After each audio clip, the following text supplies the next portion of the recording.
Marjorie Taylor Greene has resigned. She will be gone on January 5th, 2026. In other words, in 2 months.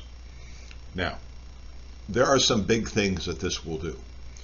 The question will be, will she be one of the co-signers of the petition, of the discharge petition for the Democrats to fund the Affordable Care Act for the next 3 years? That's going to be question number one.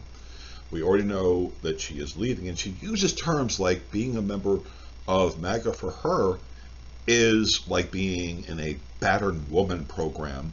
She basically goes after Trump for basically treating her like dog meat for having such loyalty for years.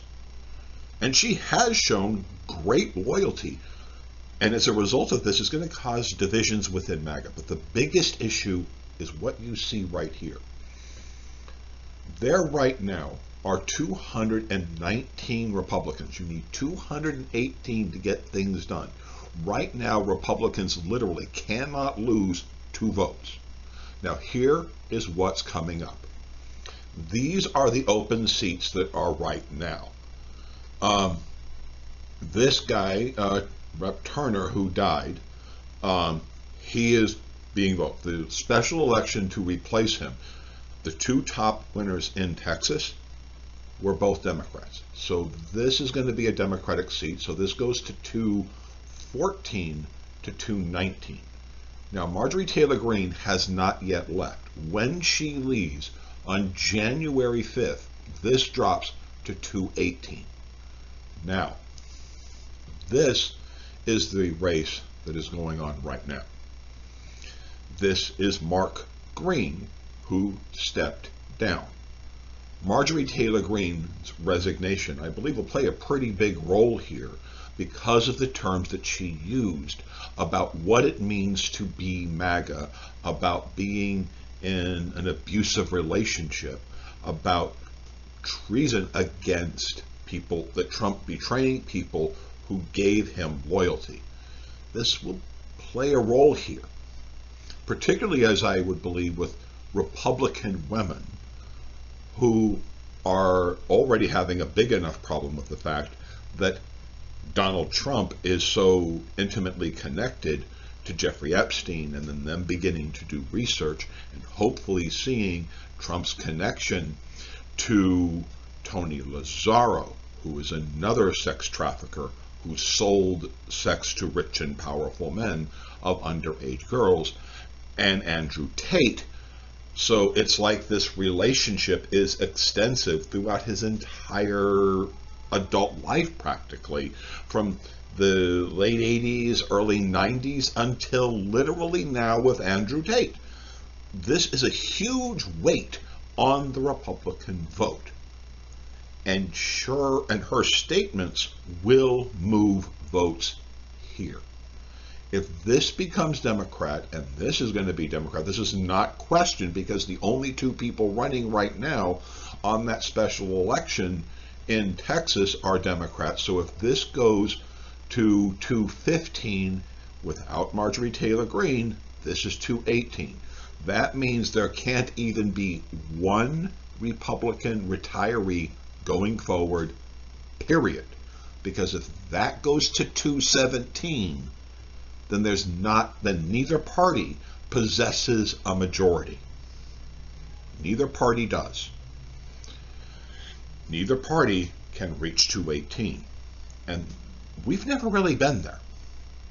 We've never had a party who the people in that party in control of the Congress do not even control the 218 requirements, the majority requirement. So we will be in this very difficult spot. Republicans also lost a massive fundraiser, someone who could get lots of money. That's gone going into the upcoming election. So the biggest question will be, will there be even one more Republican defection? Will there be one more Republican retiree? Because if that happens, that will push Republicans into the under 218 number.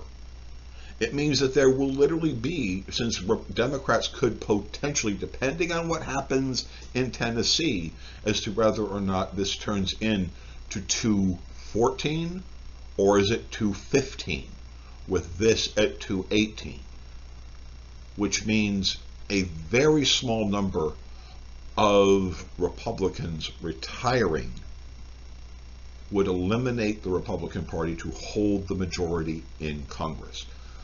Potentially meaning that there is a real possibility that Republicans could lose control of the House in 2026. There could potentially come to a point where there are a majority of Democrats, because this could be 215. We just had this Mike Sherrill, a Democrat, resign. So this could be, probably, considering how New Jersey went, this will probably be another Democrat. So if these all three turn into Democrats, this becomes 216 to 218. That means Republicans cannot lose 2 people to retire. If they do, they lose majority, or definitely they fall below the 218 threshold. So these are the big questions of the Marjorie Taylor Greene resignation, is how it is going to play. But the biggest area where it creates the play is the potential of the Republican Party losing control of the House right in the middle of the election, right in the middle of 2026. That is the nightmare that Republican Party is looking at. They are looking at losing control of the House in 2026. So what do you think is going to happen? Do you think there could be enough Republicans retiring, as it looks like they are going to simply, that they're going to get massacred and retire like Republicans tend to do and Democrats tend to do as elections come near? And can there be enough Republicans retiring or quitting enough to give Democrats control of the House? Like, share, and subscribe. Let's answer the question. Thank you.